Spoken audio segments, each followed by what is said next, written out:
মানে 170 বিক্রি করেন, 160, 150 বিক্রি করেন। আর এটা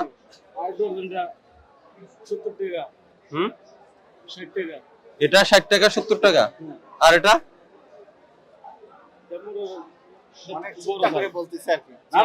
আপনার সাথে আপনার পাশের ব্যবসায়ী তো একই লেবু, আপনার সাথে আপনার কথা মিলে হচ্ছে না, ঘটনা কি? তার থেকে দাম কমে? হ্যাঁ, শ্রোতা রাখছেন? শ্রোতা রাখছেন? হ্যাঁ, এটা হবে না। আর ইয়ে করেন, এখানে মূল্য তালিকা লাগান। রোজার উপলক্ষে এখন লেবুর দাম বাড়ানো যাবে না। রোজা আসলে দাম বাড়াইতে হবে। এটা কি মনে করা করে কিছু নাই। না না, বাগানের মধ্যে লেবু কম। কম হলে আরো আগে দাম বাড়ার কথা, আপনি এখন কেন বাড়াইছেন? আগে মনে করেন আগে 1 টাকা না, এত বেশি দামে বিক্রি করা যাবে না। দাম কমান না। আপনার কাছে তো আছে লেবু, এই যে লেবু নাই। আপনি বড় আড়তদার না? এই কারণ বাজারে সবচেয়ে বড় আড়তদার আপনি। এখনো আপনার কাছে 6 বস্তা লেবু আছে। মূল্য তালিকা নাই, ক্যাশ মেমো নাই। আর আপনি ওই যে প্রতি পিস 20 টাকা, 17 টাকা, 18 টাকা এই দামে লেবু বিক্রি করতে পারবেন না।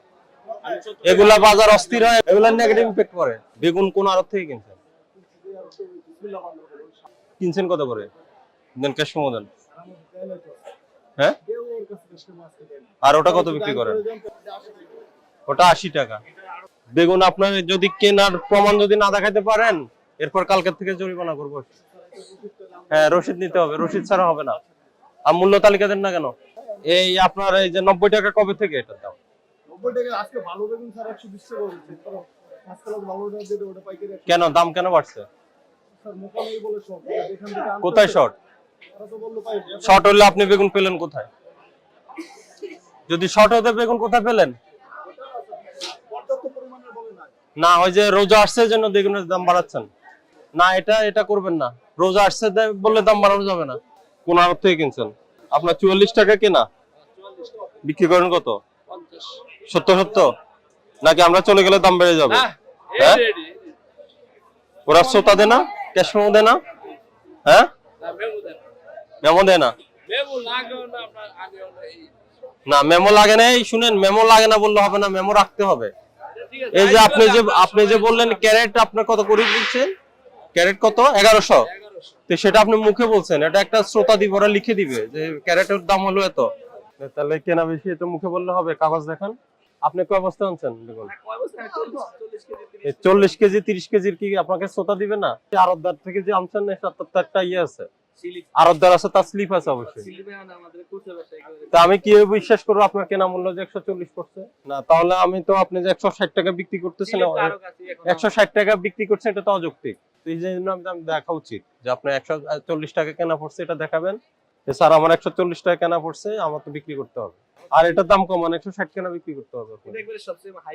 না, হাই কোয়ালিটি হলে কি কোয়ালিটি হাই আর লো বলে কোনো কথা নাই। বেগুন তো বেগুন। এটা এই বেগুনটা ওইদিকে বিক্রি করতেছে 40 টাকা, আপনার এখানে 80 টাকা কেন?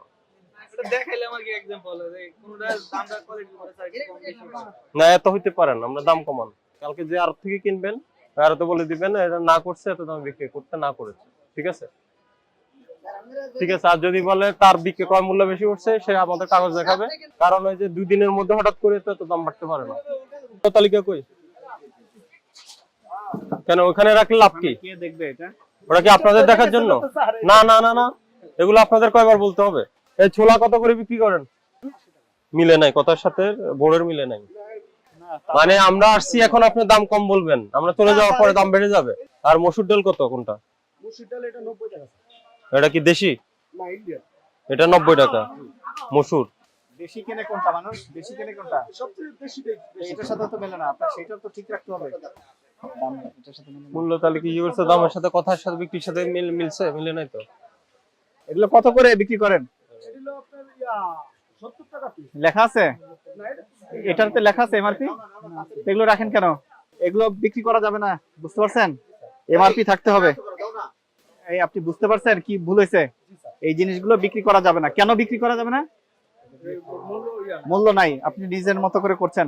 এই যে এখন রমজান আসছে না, রমজানে যে রমজান আসলে জিনিসপত্রের দাম বাড়াইতে হবে, যে একটা আপনাদের ইয়ে আছে না, একটা টেন্ডেন্সি তো আছে, এগুলোর থেকে বেরিয়ে আসতে হবে। এগুলো করা যাবে না।